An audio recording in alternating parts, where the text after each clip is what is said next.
నమస్తే. Welcome to legend TV. Delhi liquor స్కామ్‌కి సంబంధించి కొత్త అప్డేట్ అయితే రావడం జరిగింది. మనీష్ సిసోడియాకి బెయిల్ మంజూరు చేస్తున్నట్టుగా వార్తలొస్తున్నాయి. ఈరోజు సుప్రీంకోర్టులో జరిగిన వాదనల తర్వాత మనీష్ సిసోడియాకి సీబీఐ అండ్ ఇటు ఈడీ కేసుల్లో బెయిల్ మంజూరు చేస్తున్నట్టుగా న్యాయమూర్తులు చెప్పడం జరిగింది. అలాగే 17 నెలల తర్వాత 17 నెలల జైలు జీవితం తర్వాత ఆయనకి ఇప్పుడు బెయిల్ మంజూరు చేస్తున్నట్టుగా వార్తలొస్తున్నాయి. ఏదైతే ఈడీ కానీ సిబిఐ కానీ ఆయనకి ఇన్వాల్వ్మెంట్ ఉన్నదానికి ఆధారాలు ప్రొవైడ్ చేయకపోవడమే దీనికి కారణం కూడా చెప్పడం జరుగుతుంది. దీంట్లో సిబిఐ ఈడీ వాళ్ళు కూడా గట్టిగానే వాగ్వాదం జరిగినట్టుగా తెలుస్తుంది. వాళ్ళు కూడా ఏంటంటే ఈ బెయిల్ మంజూరు చేయొద్దని చెప్పేసి గట్టిగానే వాదన జరిగినట్టుగా అనిపిస్తుంది.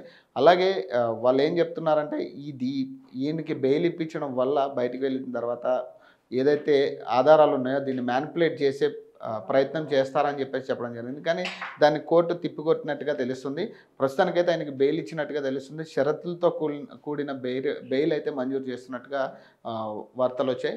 అలాగే ఇందులో ఇప్పటికే అరవింద్ కేజ్రీవాల్ కానీ కవిత ఎమ్మెల్సీ తెలంగాణ ఎమ్మెల్సీ కవిత కూడా అరెస్ట్ అయ్యి జైల్లో ఉన్న విషయం మనందరికీ తెలిసిందే.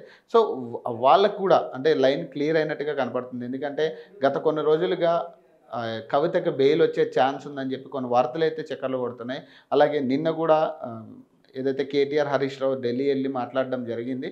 సో ఇవన్నీ చూస్తున్నప్పుడు అంటే కవితకు కూడా లైన్ క్లియర్ అయిందని చెప్పేసి కొన్ని వార్తలు అయితే రావడం జరుగుతుంది.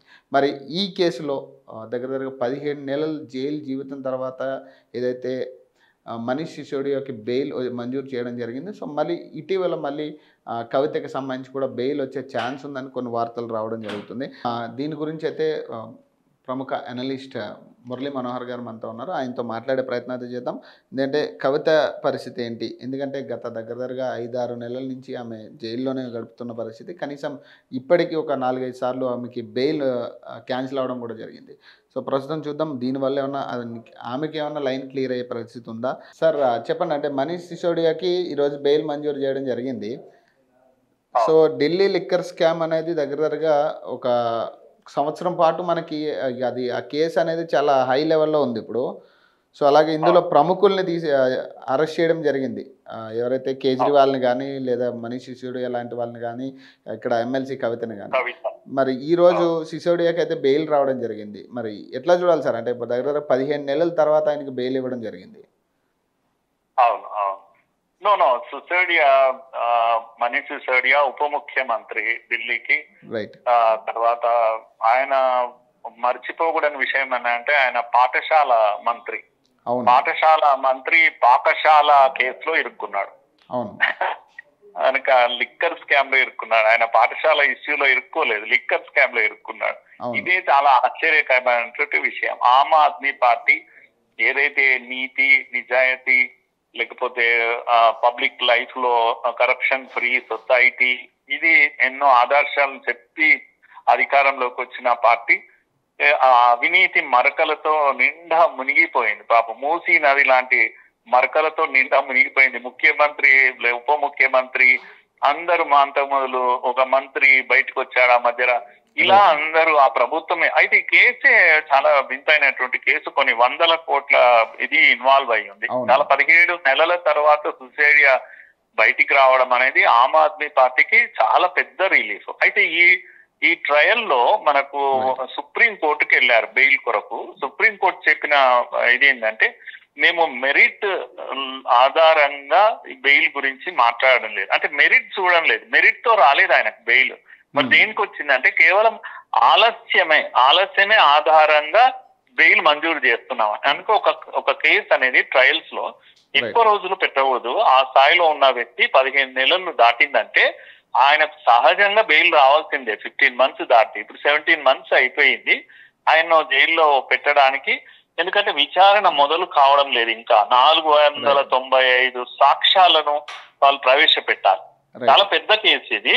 కనుక కేవలము కోర్టు ఏంటంటే జైలు అన్నారు కదా, జైలు అనేది ఇది హక్కు కాదు. బెయిల్ అనేది హక్కు కానీ జైలు అనేది హక్కు కాదు. జైలు అనేది అది ఎక్సెప్షనల్ కేసు. కనుక బెయిల్ ఇస్తూ ఇస్తుంది, బెయిల్ హక్కే అవుతుంది. మనిషి బయట ఉండడానికి హక్కు ఉంది. ఎందుకంటే నిజము అదేంటి ఆయన అవినీతి ఇది ప్రూవ్ కానంత కాలం ఆయన లోపల ఉంచాల్సిన అవసరం లేదు కనుక 17 నెలలు దాటినందుకు మాత్రమే బెయిల్ మంజూరు చేసింది. కనుక దీని అర్థము ఇంకా ఆయన అవినీతి మరక అంతా కూడా పోయినట్టు, ఆయన నిజాయితీ పరుడని తీర్పు వచ్చినట్టు కాదు. అదొకటి మనం గుర్తుపెట్టుకోవాల్సిన విషయం. Right right. ఇంకొకటి సార్, అంటే ఇదే విషయంగా ఇప్పుడు కవితను కూడా దగ్గరగా 6 నెలల పైన అవుతుంది కదా, దగ్గర 7 నెలలు అవుతుంది ఆమెను అరెస్ట్ చేసి. మరి అంటే దగ్గరగా అంటే 7 నెలలు కూడా ఇంకా ఆమెకి ఇక బెయిల్ దగ్గరగా పలుమార్లు అయితే క్యాన్సిల్ అవ్వడం జరిగింది. బెయిల్ కూడా ఆయన అప్లై చేస్తున్నారు, క్యాన్సిల్ అవుతూనే ఉంది. మరి అంటే దీని ద్వారా ఆమెకి లైన్ క్లియర్ అయిందన్న కొన్ని వార్తలు వస్తున్నాయి, దానికి ఎట్లా చెప్పాలి? అది అట్లా అనుకోవడానికే వీల్లేదు. ఎందుకంటే ఈ సినిమా నడిచింది, సినిమాకు ముఖ్యమైన వ్యక్తి డైరెక్టర్ కనుక ఆమె డైరెక్టర్ లాంటిది. సినిమా తెర మీద ఆడిన వాళ్ళు వీళ్ళంతా గాని వెనుక స్క్రీన్ ప్లే దర్శకత్వం అంతా కూడా వీళ్ళది బీఆర్ఎస్ఏ కనుక ఆమె అనుసరణలో జరిగినటువంటి వ్యవహారం. ఒక విషయం మనం దీంట్లో ఏంటంటే ఈడీ ఒక చరిత్ర ఒకటి ఉంది. ఈడీ మామూలుగా సిబిఐ ఎంక్వైరీలు చేస్తుంటాయి. ఈడీ ఎప్పుడు ఉంటుంది, మనీ ట్రాన్సాక్షన్ ఉన్నప్పుడు ఈడీ ఇన్వాల్వ్ అవుతుంది. ఈడీ ఎక్కువగా ఇన్వాల్వ్ కాదు. అయిన కేసులు ఇప్పుడు నిన్న కూడా ఒక రిపోర్ట్ వచ్చింది, 93% కన్విక్ట్ అయినాయి ఈడీ కేసులు. అంటే 100 కేసులు పెడితే 93 కేసులకు శిక్ష పడ్డది. ఆ చరిత్ర ఈడీకి ఉంది. వీళ్ళు ఇరుక్కున్నది మామూలు కేసులో ఇరుక్కోలేదు, ఈడీ కేసులలో ఇరుక్కున్నారు.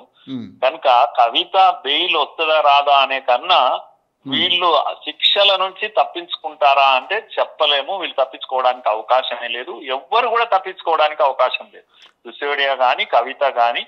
సరే ఇంత ఇప్పటికైతే సంతోషపడాలి, జైలు వస్తే చాలు బతుకు దేవుడా 2 రోజులు ఇంట్లో ఉండొచ్చు హాయిగా అనేది ఒక సంతోషం అయితే మిగులుతుంది. కనుక బెయిల్ కు కొద్దిగా మార్గాలు ఏర్పడ్డాయి. వెంటనే కేజ్రీవాల్ విషయంలో కూడా సుప్రీంకోర్టు 1-2 కామెంట్స్ చేసింది. ఇంకా ఎంతకాలం కొనసాగిస్తారు ఈ కేసులు అని.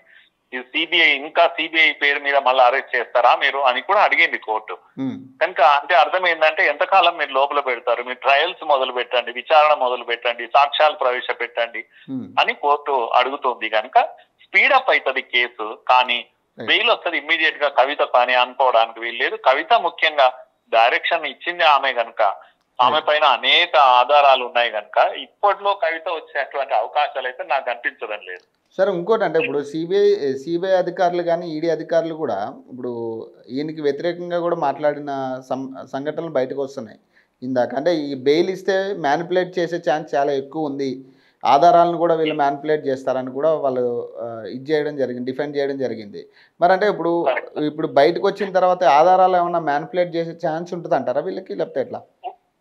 ఉంటది తప్పకుండా. ఎందుకంటే ముఖ్యంగా అధికారంలో ఉన్న పార్టీకి, ఆమ్ ఆద్మీ పార్టీ ఢిల్లీలో ఈ ఫైల్స్ అన్నిటినీ కాస్త అటు ఇటు చేసేటువంటి సాక్ష్యాధారాలను ఇన్ఫ్లుయెన్స్ చేసేటువంటి, ఎందుకంటే పవర్ లో ఉన్నారు కనుక అధికారులను వాళ్ళను ఇన్ఫ్లుయెన్స్ చేయొచ్చు, వాళ్ళకి ఏదైనా ఆశ చూపించవచ్చు, చాలా ఉంటాయి. ముఖ్యంగా ఇప్పుడు మనం మర్చిపోకూడని విషయం ఏంటంటే కోర్టు మీరు బెయిల్ ఇచ్చింది కానీ వెంటనే ఏమడిగింది, మీ పాస్పోర్ట్ సరెండర్ అంటే పారిపోతారేమో విదేశాల, కానీ మీ పాస్పోర్ట్ సరెండర్ చేయండి అని చెప్పింది.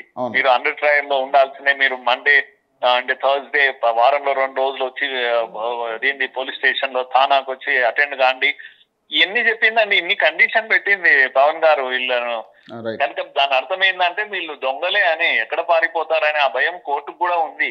అందుకే వాళ్ళు కూడా ఏమన్నారు అంటే వీళ్ళు ఇన్ఫ్లుయెన్స్ చేస్తారు, ఆ విషయం కూడా చెప్పింది లాస్ట్ కు. మీరు ఎక్కడైనా సాక్ష్యాలను ప్రభావితం చేస్తున్నట్టు కనిపిస్తే మాత్రం మళ్ళా అంటే చాలా సీరియస్ గా ఉంటారు, అది కనుక తెలిస్తే. కనుక కోర్టు వార్నింగ్ ఇచ్చింది బెయిల్ ఇచ్చే ముందల. వాళ్ళ వాదన కరెక్ట్, అది ఇన్ఫ్లుయెన్స్ చేస్తారు ఇచ్చేస్తారు అనేది వాదన వాళ్ళది కరెక్ట్. ఇంకోటి సార్, అంటే ఇప్పుడు కేజ్రీవాల్ అనే వ్యక్తికి ఇప్పుడు త్వరలో బెయిల్ వస్తుంది, నెక్స్ట్ ఆయనే అని చెప్పేసి కూడా వార్తలు రావడం అనేది. మరి అంటే ఆయనకు కూడా బెయిల్ వచ్చే ఛాన్స్ ఉంటుంది, అంటే ఇద్దరు ఒకటి పార్టీకి సంబంధించిన వాళ్ళు, ఆయన ముఖ్యమంత్రి కూడా. సో ఎట్లా చూడాలి సార్?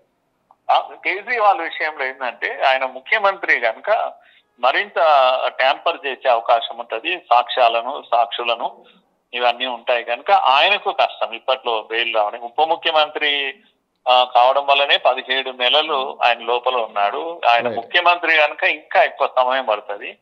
ఐ థింక్ ఇంకా కవిత కాస్త ఈజీ కావచ్చు, కానీ కేజ్రీవాల్ రావడం మాత్రం టఫ్ జాబే అది. అంటే ఇంకోటి సార్, ఇప్పుడు కేటీఆర్ హరీష్ రావులు కూడా ఢిల్లీలో నిన్న వార్తలు కూడా జరిగినాయి. ఇప్పుడు ఢిల్లీలో బీజేపీ ముఖ్య నాయకులను కలుస్తున్నారు వీళ్ళు. వాళ్ళతో మంతనాలు జరుగుతున్నాయి. బీఆర్ఎస్ బీజేపీ కలుస్తున్నాయి. కలిస్తే ఖచ్చితంగా కవితకి బెయిల్ వస్తుంది అని చెప్పేసి కొన్ని వార్తలు రావడం జరిగింది. అంటే అట్లా కూడా ఆలోచించవచ్చు సార్. అంటే కవిత విషయంలో బెయిల్ కోసం ట్రై చేస్తున్నారు గట్టిగానే అనుకోవచ్చా? అది ఒక పొలిటికల్ ఇమేజ్ కొరకు వీళ్ళంతా కూడా ఈ రాష్ట్రంలో ఏంటంటే మళ్ళీ బీఆర్ఎస్ బీజేపీ కలిసిపోతుంది అని ఇవన్నీ పొలిటికల్ స్టేట్మెంట్స్. అది వాస్తవంగా ఒకసారి కోర్టుకు వెళ్ళాక కోర్టును ప్రభుత్వం ఎట్లా ఇన్ఫ్లుయెన్స్ చేస్తుంది, ఏ మంత్రి ఇన్ఫ్లుయెన్స్ చేయలేడు. అన్ని సబ్మిట్ చేశారు కోర్టుకు, కేసు రిజిస్టర్ అయిపోయింది. అన్ని అయిపోయిన తర్వాత ఇప్పుడు నో మేము విత్డ్రా చేసుకుంటాము, మేము కాంప్రమైజ్ అయ్యాము, మాకు బాగుంది ఇప్పుడు అని చెప్పే విషయం కాదు కోర్టులో. అది పొలిటికల్ గా మనుషులను కాస్త ఏమంటాం డీవియేట్ చేయడానికి చెప్పేటువంటి మాటలే తప్పితే మనం అది అట్లా చూడాల్సిన అవసరం లేదు. వాళ్ళిద్దరు కవిత అదేంది మోడీ గారు కేసీఆర్ అండ్ మోడీ కలిసినా కలవకపోయినా కోర్టును వాళ్ళు చేయగలిగింది ఏమో ఉండదు. బహుశా రేపు ట్రయల్స్ లో భవిష్యత్తులో చెప్పలేం. కానీ ఇప్పటికిప్పుడు ఆమెకు బెయిల్ పిచ్చి బయటికి తీసుకొచ్చే పరిస్థితి ప్రభుత్వానికి కూడా ఉండదు. మీరేమనుకుంటున్నారు సార్? అంటే ఈ కేసు మీరు కూడా ఫాలో అవుతున్నారు కాబట్టి మీకేమనిపిస్తుంది? కేసు ఎంతవరకు వెళ్ళే ఛాన్స్ ఉంటుంది అంటారు? దీంట్లో మేజర్ ఏంటంటే మనీ ట్రాన్స్ఫర్ ఏదైతే గోవాకు మనీ వెళ్ళిందో అది అందులో వీళ్ళు పట్టుబడ్డారు, సాక్ష్యాలు దొరికాయి. పంజాబ్ ఎలక్షన్స్ కు డబ్బులు పంపినటువంటిది ఎవరి ద్వారా వెళ్ళాయి ఎక్కడ అనేది పట్టుబడ్డారు వీళ్ళు. కనుక ఆ డబ్బుకు అందుకే ఈడీ ఇన్వాల్వ్ అయింది. మనీ ఎప్పుడైతే ట్రాన్స్ఫర్ అవుతుందో అక్కడ ఈడీ వచ్చేస్తుంది. అది చాలా టఫ్ జాబ్. ఈడీ కేసులో బయటికి రావడం అనేది క్లిష్టతరమైనటువంటి విషయం. వాళ్ళు ప్రూవ్ చేసుకోవాల్సి వస్తుంది, చాలా కష్టము. కనుక నేను అనుకుంటున్నాను వీళ్ళు శిక్ష పడక తప్పదు, వీళ్ళు బయటికి రాలేరు అని అనిపిస్తుంది కేసు నుండి. రైట్. అంటే ఇప్పుడు బెయిల్ వచ్చినా కూడా మళ్ళీ అరెస్ట్ చేసే ఛాన్స్ అయితే ఉంటుంది అంటారు? ఉంటుంది, లోపలికి వెళ్ళాల్సిందే నెక్స్ట్ శిక్ష పడితే. రైట్. అంటే బయటకు వచ్చినా కూడా ఖచ్చితంగా ఏదో విధంగా అంటే బెయిల్ అయితే వచ్చింది కానీ ఏదైనా ఆధారాలు దొరికితే మాత్రం ఖచ్చితంగా అరెస్ట్ చేసే ఛాన్స్ ఉంటుంది అంటారు మళ్ళీ? వెంటనే మళ్ళా అరెస్ట్ వైపు వెళ్లాల్సిందే. ఆధారాలు ఒకసారి కోర్టులో ప్రవేశపెడితే తప్పదు వాళ్ళకు. అంటే ఈ ఎఫెక్ట్ రిలీఫ్ ఉంటుంది. అంటే ఈ ఎఫెక్ట్ మళ్ళీ ఇప్పుడు కవిత బెయిల్ మీద అయితే పడదంటారా? అంటే ఇంతవరకు బెయిల్ వచ్చే ఛాన్స్ అయితే ఉండదంటారా? కవితక అంత ఈజీ అయితే కాదు, ఎందుకంటే అప్రూవర్స్ గా మారారు. వాళ్ళ దగ్గర తమతో కలిసి పనిచేసిన వాళ్ళు, ఈ స్కామ్ లో ఉన్నటువంటి వాళ్ళు చాలా మంది ఓరిద్దరు ముఖ్యమైన వాళ్ళే ఈ మాగుంట సంబంధించిన వాళ్ళు వీళ్ళు అప్రూవర్ గా మారేసరికి ఆమె ఆధారాలు మరింత ఎక్కువైపోయినాయి. ఆమె బయటికి రావడం కొద్దిగా కష్టంగానే కనిపిస్తుంది. ఇప్పట్లో అయితే రాదు ఆమె. Right sir. Thank you sir. Thank you. So విన్నారు కదా, ఎందుకంటే పొలిటికల్ అనలిస్ట్ కూడా వాళ్ళు కూడా చెప్పేది ఏంటంటే ఇందులో ఈ కేసు ఏదైతే ఉందో ఈడీ ఇన్వాల్వ్ అయిన తర్వాత ఈ కేసులోంచి బయటపడడం అంత ఈజీ కాదు. ఇప్పుడు ఏదైతే షరతులతో కూడిన బెయిల్ మంజూరు చేశారో ఇది ఒకవేళ ప్రూవ్ అయితే మాత్రం ఖచ్చితంగా మళ్ళీ అరెస్ట్ చేసే ఛాన్స్ ఉందని కూడా చెప్పడం జరిగింది. ఏదైతే 15 నెలలు దాటిన వాళ్ళని జైల్లో ఉంచరు, ఖచ్చితంగా బెయిల్ అయితే ప్రొవైడ్ చేయాలి. ఎందుకంటే తగిన ఆధారాలు ఇవ్వకపోవడం వల్లే ఈయన రిలీజ్ చేయడం జరిగింది. అంతేగాని ఈయన నిర్దోషి అని చెప్పడం అయితే ఎక్కడా లేదని కూడా చెప్పడం జరుగుతుంది. కానీ ఎంతైనా కూడా బయటకు వచ్చిన తర్వాత కొంత మ్యానిపులేషన్ అయితే ప్రూఫ్స్ కానీ ఆధారాలు ఏవైతే ఉన్నాయో వాటిని మ్యానిపులేట్ చేసే ఛాన్స్ ఉంది. ఎందుకంటే అక్కడ అధికారంలో ఉన్న గవర్నమెంట్ కాబట్టి ఎంతో కొంత మ్యానిపులేషన్ అయితే జరగబోతుంది అనేది కూడా ఆయన చెప్పడం జరుగుతుంది. మరి కవితకైతే బెయిల్ ఇప్పట్లో వచ్చే ఛాన్స్ లేదని ఆయన చెప్పడం జరుగుతుంది. సో చూద్దాం ఈ నెక్స్ట్ ఎటు టర్న్ అవుతుంది ఈ కేసు, నెక్స్ట్ ఎలాంటి అప్డేట్స్ రాబోతున్నాయి ఇవన్నీ కూడా చూడాల్సిన అంశాలు. మరొక ఎపిసోడ్లో మళ్ళీ కలుద్దాం. అప్పటివరకు నేను మీ పవన్ సైనింగ్ ఆఫ్.